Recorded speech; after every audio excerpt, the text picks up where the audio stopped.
meditar un momento en las Escrituras. Le damos la bienvenida a cada uno de los que hoy están aquí visitándonos por primera o segunda ocasión, también los que están en casa.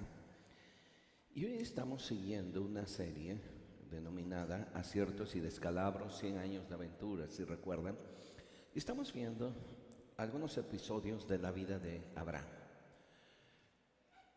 ¿Qué es lo que usted y yo podemos aprender de él? Y hoy quiero tocar un punto muy interesante en la vida de Abraham. Déjeme contarle lo siguiente. En el registro de patentes de los Estados Unidos, en su haber hay más de 1,300 inventos registrados ahí. Entre ellos, de esos 1,300 inventos por este personaje quizás ustedes lo van a identificar, me refiero al micrófono de carbono, también al fonógrafo, ese reproductor que por primera vez podía grabarse y también reproducir audio. De hecho, en el año de 1909, en México, quien era presidente de México, Porfirio Díaz, él leyó una carta agradeciendo el regalo que había recibido precisamente de un fonógrafo, y previamente él había instalado en el país algunas redes de telefonía, y gracias a la perfección de este invento. Y me estoy refiriendo a también otro de los inventos que todos nosotros disfrutamos, es la famosa bombilla, o lo que conocemos como el foco, que finalmente es un filamento al vacío y que puede reproducir o puede iluminar una habitación, y esa es la bombilla, y que a lo mejor los niños que están creciendo pues no van a reconocer algún día un foco, porque siempre pues ahora son los LEDs. Y me estoy refiriendo a Tomás Alva Edison.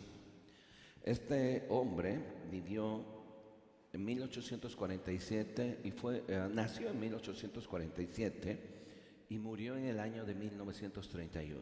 Repito, en la patente de los Estados Unidos hay más de 1,300 inventos registrados por él.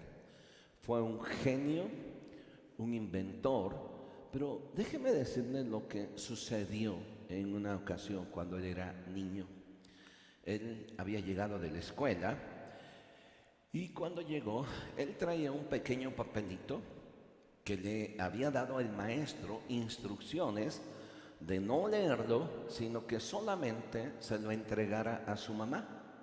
Así que él, obediente, el niño Tomás, llegó, se acercó a su mamá y le dijo: mamá, mi maestro me dio esta nota, el papel, y me dijo que solo se lo diera a mi madre. Su madre, su madre se llamaba, permítame decirle, Nancy. Tomó el papel y se le llenaron sus ojos de lágrimas y empezó a llorar, y en eso se repuso después de haber leído esa nota, y se la leyó en voz alta al niño Tomás, o al pequeño Tomás, y empezó a leer lo siguiente: su hijo es un genio. Esta escuela es muy pequeña para él y no tenemos buenos maestros para enseñarlo. Por favor, enséñale usted. El niño Tomás escuchó esto y la madre le abrazó fuertemente. A partir de ese momento, su madre tomó la educación para Tomás, empezó a enseñarle escuela en casa. El niño fue aprendiendo, disfrutando el aprendizaje, y fue creciendo como cualquier niño normal. Su madre, obviamente, un tiempo después falleció, y él siguió su carrera de inventor, su carrera de científico, y se dice que en una ocasión, mientras Tomás Alva Edison estaba en su escritorio limpiando, de repente vio que había un pequeño cuadro, y en el cuadro había una hoja doblada, arrugada por allí. La tomó y cuando la tomó, él empezó a leer y empezó a llorar. Se dice que lloró bastante tiempo. Era la carta que el profesor le había hecho llegar a su mamá. Pero la carta decía lo siguiente: Tomás Alva Edison su hijo está mentalmente enfermo y no podemos permitirle que venga más a la escuela. Edison se dice que lloró por varias horas. Después se repuso y escribió en su diario lo siguiente: Tomás Alva Edison fue un niño mentalmente enfermo, pero por una madre heroica se convirtió en el genio del siglo. En lugar de leer lo que realmente decía la carta que el maestro le había enviado a la mamá, habiendo podido leer esta declaración de que el niño estaba mentalmente enfermo y que ya no lo iban a recibir en casa, la mamá asombrosamente cambió todas las palabras y escribió lo que yo les dije al principio. Su hijo, o leyó, su hijo es un genio. Y esta escuela es muy pequeña para él y no tenemos maestros para enseñarlo. Por favor, enséñele a usted. Tomás escribió y decía: tuve la fortuna de tener una madre que cambió la historia. Lo que para otros era un enfermo, para mi madre fue una posibilidad y fue un reto. En lugar de leer lo que realmente decía la carta y habiendo podido hacer sentir menos a su hijo, le dio un giro completamente y le inyectó seguridad y certeza a su hijo. Le hizo creer que era un genio y se lo creyó tanto que creció y murió siéndolo un genio. Y termino esta historia. Es asombroso el poder que tienen los padres sobre los hijos. Curiosamente, como padres, tenemos la capacidad y la oportunidad, ya sea de impulsar a nuestros hijos o de limitarnos en su vida.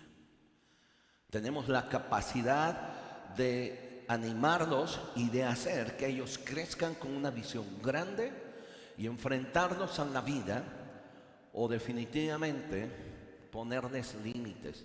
Pero ¿saben una cosa? Desgraciadamente, hoy en día en nuestra sociedad, muchos de los padres están viendo más limitaciones en sus hijos que posibilidades. De tal manera que al ver esas limitaciones los limitan más. Y yo quisiera pensar cuántos niños hoy en día, en la actualidad, no pueden y no van a llegar a ser lo que pudieran haber sido o lo que pudieran ser el día de mañana, porque sus padres fueron los primeros que les pusieron límites. Porque sus padres fueron los primeros que le dijeron: no se puede, no vas a hacer, estás enfermo, y le rodearon de una serie de impedimentos. En nuestras manos están nuestros hijos. Y nuestros hijos pueden ser como un pedazo de barro en nuestras manos y podemos moldearlo o podemos hacer de bolas y decir: no se puede. Así que esto es lo que tú vas a hacer el resto de tu vida. Veamos por favor un momento el caso de Abraham. Ayúdeme buscando por favor Génesis capítulo 18. Y hay allí una porción de las Escrituras en la que después de que Abraham había tenido un encuentro con 3 personajes, estos personajes le habían dicho que él iba a recibir un hijo. Un año después de esa visita se había reído Sara, pero aún así Abraham había ofrecido hospitalidad, había sido diligente para dar de comer a estos 3 hombres. Cuando estos 3 hombres se levantaron, Fíjese qué interesante que Abraham no le abrió la tienda de la puerta de la tienda donde les había recibido y les dijo que bueno, cuando gusten está en su casa, sino que Abraham siguió con ellos. Hay algo que nosotros también tenemos que ver en la vida de Abraham. Hay algo que nosotros tenemos que aprender, no solamente a ser corteses, sino también a ir un poquito más allá. Y este pasaje, capítulo 18, versículo 16. Quiero que, si usted trae su Biblia, lea conmigo hasta el versículo 19, 16, 17, 18 y 19. Y los varones se levantaron de allí y miraron hacia Sodoma, y Abraham iba con ellos acompañándolos. Pudiéndole abrir la puerta, decirles, venga cuando ustedes quieran, él tomó la decisión de caminar con ellos. Llegaron a Sodoma. Y dice empezó a haber un diálogo entre estos tres varones. Y entiéndase que es Dios, porque vea lo siguiente. Y Jehová dijo, encubriré yo a Abraham lo que voy a hacer, habiendo de ser Abraham una nación grande y fuerte, y habiendo de ser benditas en él todas las naciones de la tierra, porque yo sé que mandará a sus hijos y a su casa después de sí, que guarden el camino de Jehová, haciendo justicia y juicio, para que haga venir Jehová sobre Abraham lo que ha hablado acerca de él. Hay tres cosas que Dios dice, o que Dios le movieron para poder compartir sus planes que tenía con Abraham.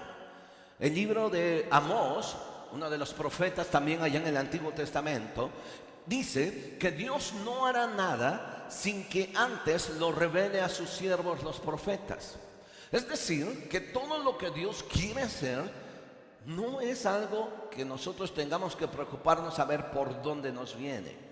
Dios en primer lugar nos ha hablado a través de su palabra, pero también puede Dios revelar lo que puede pasar en este tiempo, y tenemos también que estar abiertos al mensaje profético. Pero esta es otra historia. La primera cosa que Dios decide, ¿por qué revelar a Abraham lo que iba a hacer con Sodoma y Gomorra? Porque Sodoma había crecido el pecado tal que Dios iba a destruirle. Esos tres hombres habían estado con Abraham y ahora se estaban encaminando hacia Sodoma para advertir de la destrucción que venía prontamente a Sodoma. Así que cuando ellos van caminando, Dios reflexiona, o Dios dice, tengo que compartir esto con Abraham. Las tres razones. La primera es que Abraham sería la descendencia de Abraham sería una descendencia grande. Versículo 18. El 17. Jehová dijo, encubriré yo a Abraham lo que voy a hacer, habiendo de ser Abraham una nación grande y fuerte. La primera razón por la que Dios decide compartir con Abraham es que la descendencia de Abraham iba a ser una nación grande y fuerte. La segunda razón está allí en el mismo versículo 18. Habiendo de ser él bendición a todas las naciones. La segunda razón es que Dios sabía que en Abraham iban a ser benditas todas las naciones. Pero la tercera cosa es sumamente interesante. Versículo 19. Porque yo sé que mandará a sus hijos y a su casa después de sí, que guarden el camino de Jehová, haciendo justicia y juicio, para que haga venir Jehová sobre Abraham lo que ha hablado acerca de él. Le voy a leer otra versión, lo que dice el versículo 19. Estoy seguro de que Abraham enseñará a sus descendientes a obedecerme, de modo que cuando él muera, ellos continúen practicando la justicia y la honestidad. Yo, por mi parte, cumpliré a Abraham todo lo que le he prometido. Y Dios no se equivocó al pensar que tenía que revelarle a Abraham, porque Abraham iba a ser un padre responsable, de que él iba a ordenar que sus hijos y su descendencia tuvieran y guardaran los mandamientos de Dios y tuvieran temor de Dios. Ahora, fíjese qué interesante. Ahora, yo les digo que no se equivocó, porque esta palabra hoy la podemos ver constatada. Llevan 4000 años de que Dios pensó esto.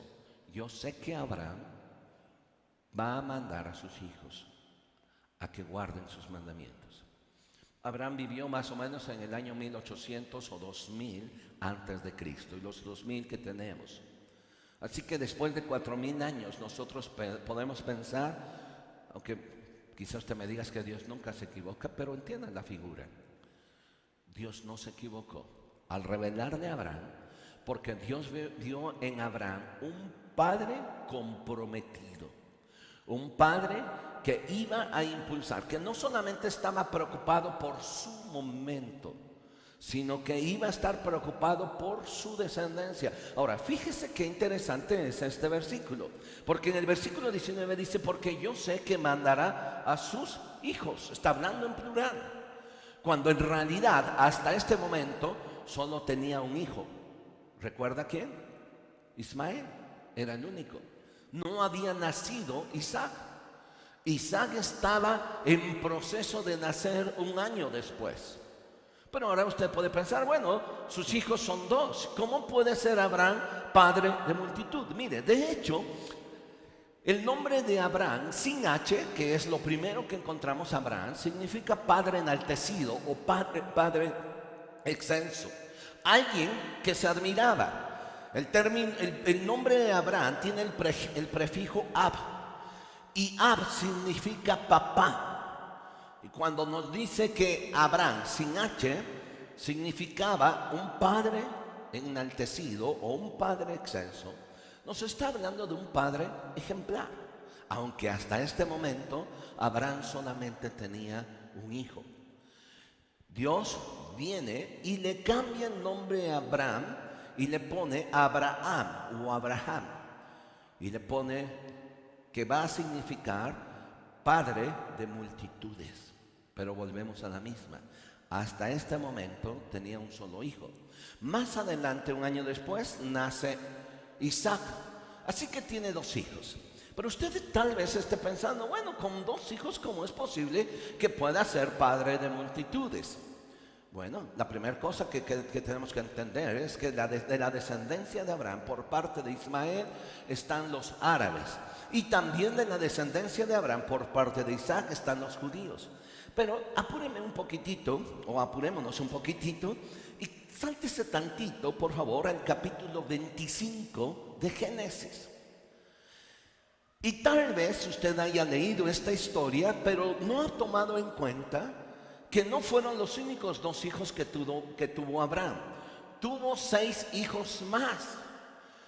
Cuando muere Sara, Abraham toma por mujer a una mujer llamada Cetura. No se nos dice de dónde era Cetura, vamos.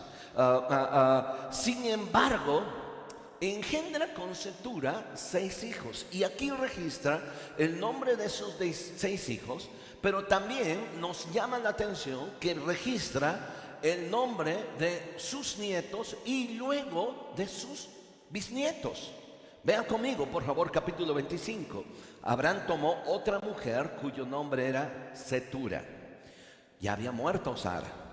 Y entonces dice en el versículo 2, la cual le dio a luz a Sinram 1, Joksán 2, Medán 3, Madián 4, Isbac 5 y Sua 6. Sus 6 hijos con Cetura. Luego, en el siguiente versículo, nos menciona lo siguiente. Y Joksán, uno de sus hijos, engendró a Seba y a Dedán.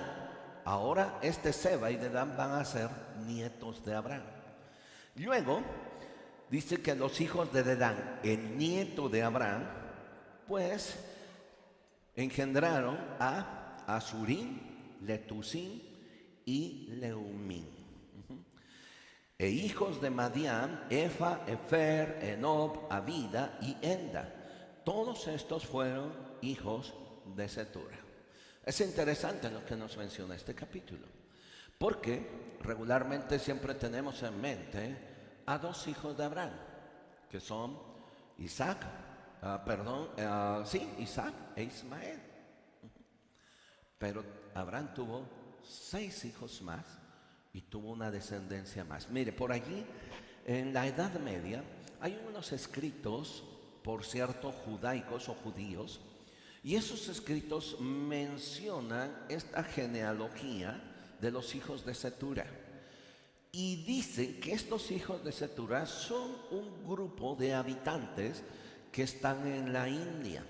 Algunos se han atrevido a tratar de hacer alguna conjetura, tratando de ver que en el hinduismo, en su origen, eran hijos de Abraham, de los hijos de Cetura. Es más, mira, por allí, no me crea, pero por allí hicieron un estudio genético y encontraron que hay mucha similitud de los descendientes de Abraham, hablando de los judíos, hay mucha similitud con los talibanes. Está interesante eso, que posiblemente también descendían de Abraham. Ahora, déjenlo quizás todo esto como especulación. Lo interesante aquí, si regresa conmigo hasta el capítulo 18, lo que Dios pensó, no solo lo que Dios pensó, sino lo que Dios vio en la vida de Abraham. Un padre comprometido, un padre que no solo estaba empeñado en hacerse un nombre, que no solo estaba empeñado con haber salido de Ur de los Caldeos con la promesa de que él iba a tener una gran tierra, ¿no? Dios vio en Abraham algo más que eso. Dios vio en Abraham un corazón de padre. De tal manera que cuando dice, yo sé que Abraham va a ser padre de una gran nación, yo sé que Abraham en Abraham también va a ser benditas todas las naciones, pero hay una tercera cosa. Yo sé que Abraham hará que cuando él muera, sus hijos van a seguir creyendo y caminando y creyendo en el Dios de Abraham. Le leo lo que dice en nuestra versión 60. Porque yo sé, versículos 18, 19, porque yo sé que mandará a sus hijos y a su casa después de sí, que guarden el camino de Jehová, haciendo justicia y juicio, para que haga venir Jehová sobre Abraham lo que había hablado acerca de él. Mientras estaba pensando en esto, me vino a la palabra, a la mente precisamente, lo que Abraham significa, padre, las dos. O sea, finalmente uno es padre enaltecido y el otro padre de multitudes. Para nosotros de repente llega a ser padre tan normal que a veces no entendemos el alcance. El prefijo ab también se puede aplicar. Recordarán que en el Nuevo Testamento dice que clama nuestro espíritu Abba, Padre. Precisamente es el prefijo ab, papito. Es una expresión de cariño, es una expresión de amor a ese Dios. Así que padre es más que alguien que engendra hijos. Padre es algo más que tiene un compromiso de ponerles a sus hijos un objetivo y no limitarlos. Por eso quise empezar hoy en esta mañana precisamente con la historia de Thomas Alva Edison. Hay dos cosas que pudieran ser parecidas, pero son totalmente diferentes. La primera es la expresión paternal. De repente usted ha escuchado de alguien que dice, es que él es muy paternal. ¿Qué es lo que se refiere a esta expresión paternal? Igual tiene su origen en la palabra padre. Pero la expresión paternal tiene que ver un cariño que expresa, o un cariño propio del padre, y que no solo expresa un cariño, sino también expresa su compromiso de amar y de ponerle a sus hijos un objetivo. Alguien que es paternal no solamente abraza, también está comprometido a no limitar a sus hijos. También está comprometido a que aún en medio de sus limitaciones pueda tomar a su hijo y decirle, tú puedes. ¿Sabe qué es lo más triste hoy en día? Que nosotros estamos asumiendo, o hay un gran sector de gente o de padres que están asumiendo aparentemente un sentido de cuidado y de compromiso, pero lo único que están haciendo es dañándoles, poniéndole límites, y los padres haciendo ellos lo que sus hijos tendrían que hacer. Eso se llama paternalismo. Les digo lo que significa paternalismo. El paternalismo puede ser entendido como una interferencia, subraya eso. Puede ser entendido como una interferencia en las acciones y decisiones de un agente, de una persona, dirigida contra su voluntad, pero orientada en principio hacia su propio bien. Es decir, la paternidad tiene una intención buena. Digo, el paternalismo tiene una intención buena. ¿Por qué?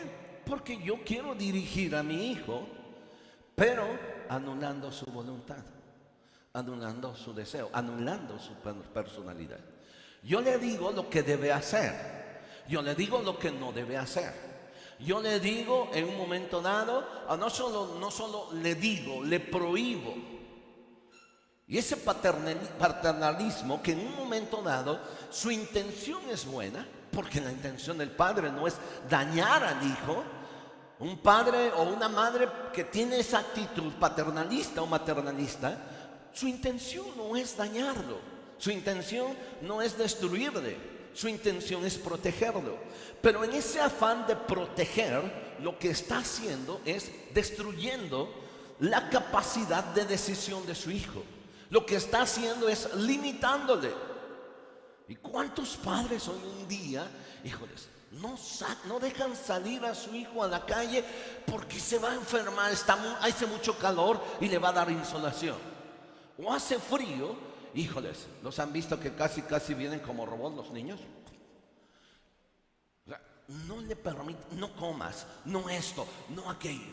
Y el niño o la niña se está convirtiendo en alguien dependiente de.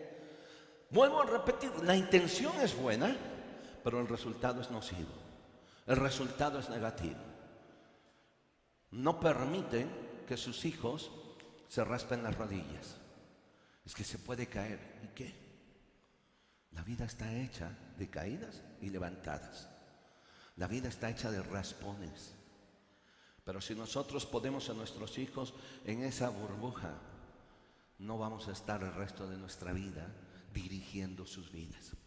Por eso el paternalismo, vuelvo a repetir, aunque su intención es buena, su fin es nocivo, porque está interfiriendo en la voluntad del niño o de la niña. De igual manera, o sea, a lo mejor esto no tiene que ver con padre. Algunos de ustedes pueden ser tan paternalistas con un amigo, con esto, porque ustedes están haciendo todo. Sigo leyendo esto que me llamó la atención. El paternalista no solo cree que está en capacidad de analizar mejor una determinada situación, sino que además no está interesado en reconocer otra opinión y en consecuencia ejecuta acciones que a juicio propio considera como el mejor de todos. ¿Escuchó esto? O sea, un paternalista no solamente anula la voluntad, sino también se cierra a sí mismo a toda opinión que alguien le puede decir: mira, es que esto que tú estás haciendo, lo único que vas a hacer es dañarlo. No, él tiene toda la razón, y él tiene toda la razón, y todos los demás están mal. A su juicio, él está haciendo lo correcto. Y si usted me dice: bueno, ¿no es malo eso? Sí y no, porque la Biblia nos enseña que en la multitud de consejeros hay sabiduría, y hay momentos que como padres tenemos que buscar un consejo, y el primer consejo viene de las Escrituras. Pero también hay momentos que tenemos nosotros que buscar un consejo de alguien que ha caminado más que nosotros y nos pueda decir cómo le hizo con sus hijos. ¿Qué ejemplos, qué tips, qué nos puede enseñar? Y nosotros también empezar a carburar y a decir esto sí, esto no, porque mi hijo es diferente a su hijo, eso es indudable. Pero hay enseñanzas que nosotros podemos tomar de otros. Abraham, Dios vio en Abraham un hombre que decía, es que Abraham va a tomar a su hijo o a sus hijos y va a hacer que sus hijos caminen en el Señor y sean justos, sean equitativos, sean íntegros. 2000 años han pasado. Y sabe una cosa, usted y yo, la Biblia dice en Romanos que somos hijos de Abraham. Y estamos aquí precisamente por un Jesús que murió en la cruz de Calvario por nosotros, que es descendiente de Abraham también. Así que esa fe de Abraham, de esa fe, usted y yo podemos y estamos aprendiendo. Dios vio que en la vida de Abraham iba a haber un hombre preocupado por lo que iban a hacer sus hijos. No los limitó. Cada uno de los dos fue diferente. Tuvo que tomar decisiones difíciles. A uno lo dejó ir al desierto porque realmente era su carácter de él. Me estoy refiriendo a Ismael. Y a otro también le cuidó, le proveyó. Ahorita voy a ver un versículo con ustedes. Hay tres cosas rápido que quiero dejar y que quizás nos pueden ayudar precisamente a ser un buen padre.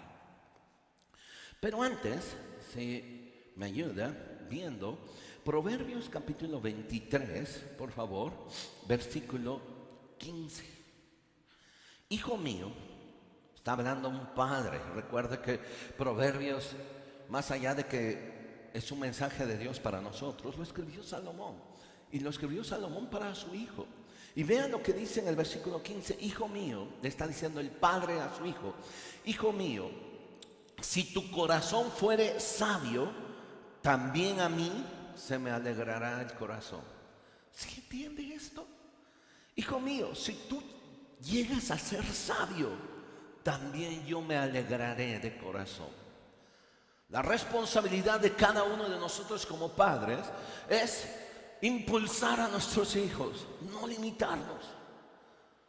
Descubrir el plan, ellos tendrán que descubrir parte del plan de Dios. Pero mientras están en nuestras manos, mientras están en casa, usted es responsable. Mientras estén en casa, usted es responsable de hacer que ellos crezcan con esa sabiduría. Y este versículo dice, si tú llegaras a ser sabio, mi corazón se va a alegrar. Me encanta mucho una de las epístolas del apóstol Juan, donde Juan habla a una señora y le dice, mucho me alegré cuando yo encontré a tus hijos caminando en la verdad. Juan en algún lugar se había encontrado a los hijos de una señora, no dice el nombre. En algún lugar quizás los conoció pequeños, quizás los conoció cuando vivían todavía en casa. Y pasó el tiempo y un día Juan se encontró con los hijos de esta señora y escribe, mucho me alegré cuando yo vi a tus hijos caminando en la verdad. Qué privilegio tan grande. Mire, sus hijos no van a estar con usted. Es más, usted tiene que incomodarles el nido, porque ellos tienen que tomar sus propias decisiones. Tienen que volar de casa. Y aunque a lo mejor le puede costar mire, un día empezamos 2 personas y 2 personas vamos a terminar. No podemos nosotros tener a nuestros hijos acá, como la gallina, aquí hijos. Y de repente los pollitos ya crecieron y ya no podemos taparlos.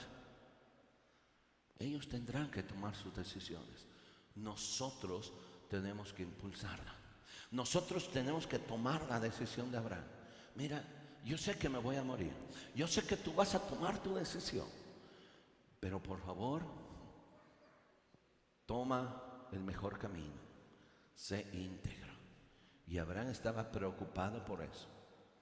Abraham tuvo muchos descalabros, pero uno de los aciertos fue la preocupación que él tenía por sus hijos.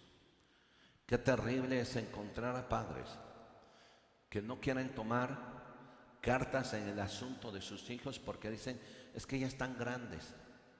Pues sí, sí están grandes, pero viven contigo. Sí están grandes, pero todavía tú les das de comer. Sí están grandes, pero todavía dependen de ti.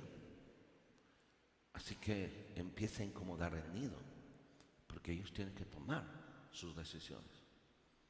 Un hijo que a los 35, 40 años todavía vive en casa de mamá y papá, cuide, hay que cuidar un poquito, porque no ha tomado una decisión de su propósito, del propósito de Dios para su vida. Por eso los padres podemos ser un factor de cambio para nuestros hijos, o podemos estorbarles, limitándolos, siendo paternalistas.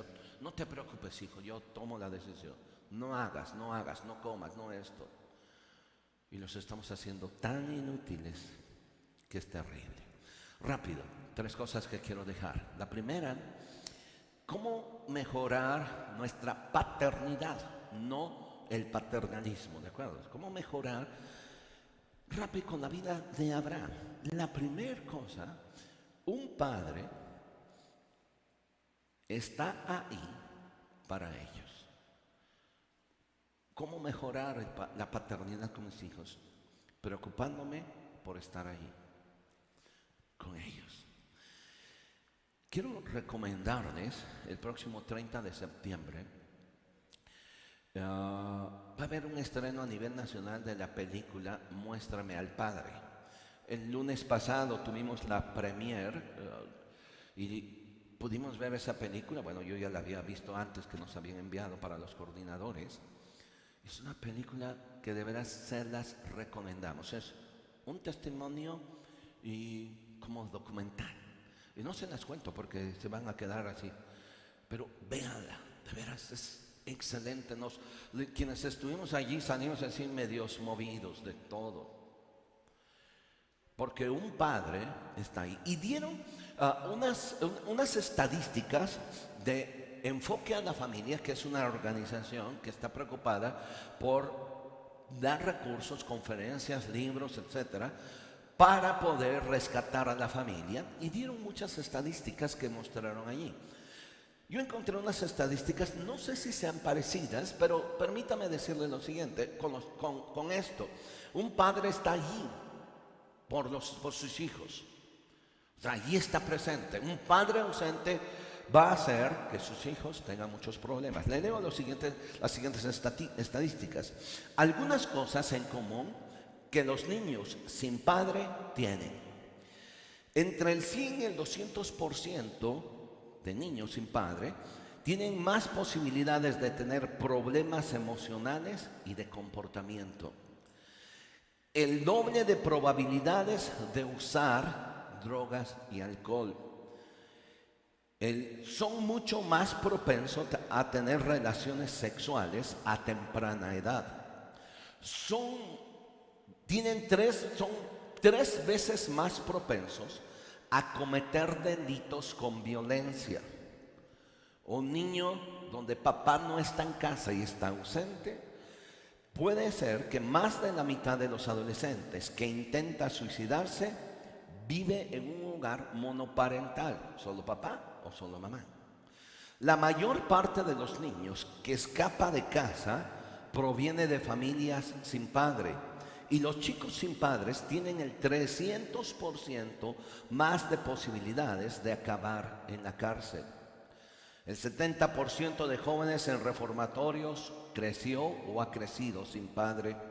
Las chicas sin padre tienen un 53% más de posibilidades de casarse en la adolescencia y el 164% más de tener hijos fuera del matrimonio. Aquellas que se casan tienen un 92% más de posibilidades de divorciarse y los chicos un 35% más de posibilidades de fracasar en su matrimonio. El 80% de los adolescentes ingresados en hospitales psiquiátricos proviene de hogares sin padre y el 50% suele tener mayores dificultades de aprender o de aprendizaje. Porque no está papá, porque estuvo ausente. Pero hay algo más triste, que puede estar papá en el mismo techo, pero ausente de lo que realmente le está pasando al niño o la niña o el joven o al adolescente. Porque papá está en su mundo, papá está en su rollo. Abraham, aunque tenía una promesa de Dios para una tierra, aunque tenía una promesa de Dios para una descendencia, su preocupación fue con Ismael y con Isaac y con sus hijos. Mire, regrese tantito a Génesis capítulo 25, por favor. Mire, en Génesis capítulo 25, esto es bien importante y bien interesante, porque cuando nos está hablando de los hijos de Cetura, después vean lo que hizo Abraham, capítulo 25, versículo 5. Y Abraham dio todo cuando tenía a Isaac. Le proveyó. O sea, yo me voy a morir, pero esto es tuyo. Pero tenía otros hijos. Tenía a Ismael y tenía también a los hijos de Cetura. ¿Qué hizo con los hijos de Cetura? También les proveyó. Versículo 6. Pero a los hijos de sus concubinas dio Abraham dones y los envió lejos de Isaac, su hijo, mientras él vivía hacia el oriente, a la tierra oriental. ¿Qué es lo que hizo Abraham? Estuvo allí presente hasta el último día, porque aquí más adelante se nos muestra que muere Abraham. Él muere a la edad de 175 años. Y los últimos días él estuvo preocupado por Isaac y le dio: esto es tuyo. Y luego lo estuvo preocupado por sus hijos, los de Cetura, y también le dio, digo, esto es tuyo, pero hizo algo. Él sabía que no podían estar juntos, que algo podría pasar más adelante con Isaac. Así que él, queriendo proteger la promesa que Dios le había dado en Isaac, tomó a estos hijos de Cetura y les dijo: mira, esto es tuyo, por favor ve para otro lado. Y lo hicieron así. Ismael también recibió lo suyo. Un padre está ahí. Abraham siempre estuvo pendiente de su hijo, aún en el tiempo más difícil. Cuando Abraham iba subiendo la cuesta al monte Moriah, donde iba a ser sacrificado, por favor piense en el niño Isaac, teniendo en sus espaldas la leña, llevando el fuego, llevando el cuchillo. No lo dejó solo. La Biblia dice que ambos subieron juntos el monte. Y hay momentos que usted y yo, papá, tenemos que caminar con nuestros hijos. Hay momentos que tenemos que dejar de solos. O sea, tenga cuidado de estar así. Pero hay momentos en que ellos necesitan que usted esté allí. Hay momentos importantes para él. Una graduación, aunque sea de kinder, eso se le va a quedar al niño el resto de su vida. Mi mamá no estuvo, mi papá no estuvo. Me encargó con mi tía. Ha estado en alguna graduación donde los niños están haciendo su ronda y de repente el niño está buscando: ¿dónde está mi papá? Le importa en cacahuate que medio mundo le esté aplaudiendo. Lo que él quiere es: mi papá, ¿dónde está? Mi mamá, ¿dónde está? Papá y mamá deben estar ahí. La segunda cosa que puede ayudarnos o va a ayudarnos es algo muy interesante. Ahora, mire, rápido. Aristóteles dijo lo siguiente. Él dijo: la naturaleza aborrece el vacío. Lo que está diciendo es lo siguiente: algo que está vacío, alguien lo va a llenar. Si yo no estoy donde debo estar con mi hijo, alguien va a estar que no va a ser la persona deseada. Si yo no le acompaño o yo no estoy presente en el momento más importante para él, alguien más lo hará. Si yo no dirijo a mi hijo de manera positiva, alguien más lo hará. ¿Sí me estoy explicando? Es que puede solo, sí puede solo, pero Satanás sabe dónde llenar los vacíos, dónde llenar los huecos. ¿Qué hacer? La segunda cosa, rápido: un padre asume su compromiso de dirigir. Proverbios capítulo 29, versículo 18 dice: sin dirección el pueblo perece. Mire, papá, no, seamos honestos. Hay veces que de repente ni nosotros sabemos a dónde vamos. Pero es allí donde necesitamos aprender a depender de Dios. ¿Me estoy explicando? Es allí donde necesitamos buscar la dirección de Dios y decirle: Señor, tengo un hijo, 2, 3 hijos, no sé cuántos, y tienen esta edad. Y yo no sé ni qué voy a hacer, ni con mi vida, ni con ellos. Si alguno tiene falta de sabiduría, dice la Escritura, pídala a Dios, que la dará ampliamente. Un padre está en su hogar para dirigir. Nuestros hijos deben saber a dónde vamos. Cuando iba subiendo la cuesta, iba llegando a Moriah, Isaac le preguntó: papá, mira, aquí está esto, aquí está el otro, pero ¿dónde está el cordero? La respuesta de Abraham fue muy sencilla: no te preocupes, hijo, Dios se proveerá. Sabía Abraham que iba a hacer. Y aunque hasta el último momento, cuando amarró al muchacho y levantó la daga, hasta en ese momento estaba tan seguro Abraham que Dios se iba a proveer. Porque Dios le dijo: detente, no le hagas mal al muchacho. Yo he probado tu fe y yo sé que tú me lo podías entregar.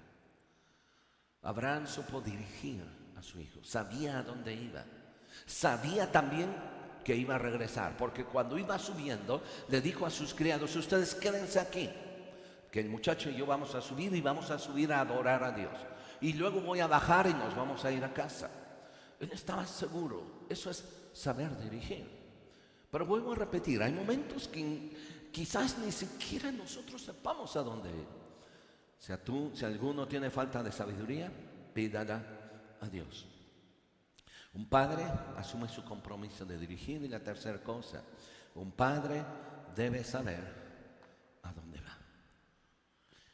Dios vio en Abraham, dijo: yo sé que Abraham mandará a sus hijos después de sí que guarden los mandamientos. Sabía dónde va. Y yo quiero nada más terminar con usted preguntándole: ¿Dios tiene la misma confianza con usted y conmigo? Dios sabe, si Dios estuviera caminando con nosotros, así como lo hizo con Abraham, si Dios estuviera caminando con nosotros y Dios se volteara y me dijera: yo sé que Alfonso, ¿estaría seguro o no? Eso usted no puede responder. Un padre es aquel que provee, pero también es aquel que tiene un compromiso con su hijo. Les recomiendo el mensaje de la mañana que estuvo compartiendo Israel. No nos pusimos de acuerdo, pero él habló sobre el rol papá, mamá e hijos. Vamos a ponernos en pie, por favor. Yo sé que quedan muchas cosas que tienen que ver con algo que nos movió, nos está moviendo el tapete. Vamos a pedirle a Dios que Él nos ayude. Paternalismo versus paternidad. ¿Qué somos? El paternalismo tiene buenas intenciones, no quiere dañar al hijo, pero finalmente lo daña. El paternalismo lo va a dañar. La paternidad ama, pero también tiene libertad. La paternidad ve posibilidades donde otros ven imposibilidades. La paternidad es la que usó Nancy, la mamá de Tomás Alva Edison. Qué capacidad así tan rápida, de que cuando ve la hoja, su hijo está mentalmente enfermo, pudiendo haberla leído, su hijo es excelente. Y el niño Tomás lo creyó. ¿Por qué lo creyó? Porque su mamá lo estaba diciendo. ¿Sabe, papá? Hay una gran capacidad en nuestras manos cuando tenemos a nuestros hijos. O sea, hay una gran capacidad en qué tanto los vamos a impulsar o qué tanto los vamos a hacer inútiles. Soy feo la palabra, pero es la realidad. ¿Qué tanto les estamos diciendo: corre, este es tu mundo y yo estoy aquí? No sé cuántos de ustedes enseñaron a aprender a sus hijas o a sus hijos a andar en bicicleta, pero fue una experiencia. Primero en las dos llantitas y ahí va usted detrás. Y la niña o el niño, no me sueltes, no. Y usted va detrás allí ya con la lengua de corbata, ¿verdad? Y el niño, no me sueltes, no me sueltes. Cuando se dio cuenta, lo soltó, porque tenía. No podía usted ir 3 cuadras, ni le iba a dar el aire, ¿verdad? Pero no podía entrar. En algún momento tenemos que soltarlos. Agárrenles la bicicleta, pero déjenles que ellos se suelten. Y a lo mejor en ese soltar se voltean y bolas, se caen. No te preocupes, levántate, hijo, vamos. Sigo contigo. Cierre sus ojos y vamos a terminar orando. Y vamos a decirle al Señor, gracias, los que son papás, gracias por la oportunidad que tú me das de ser padre o madre. Quiero pedirte que tú me ayudes a guiar y a dirigir a mis hijos. Quiero pedirte que tú me enseñes o me des sabiduría para ser ese padre, que el día que deje esta tierra, mis hijos te sigan amando o te amen más de lo que yo imaginara y estén comprometidos contigo. Dios, gracias. Gracias.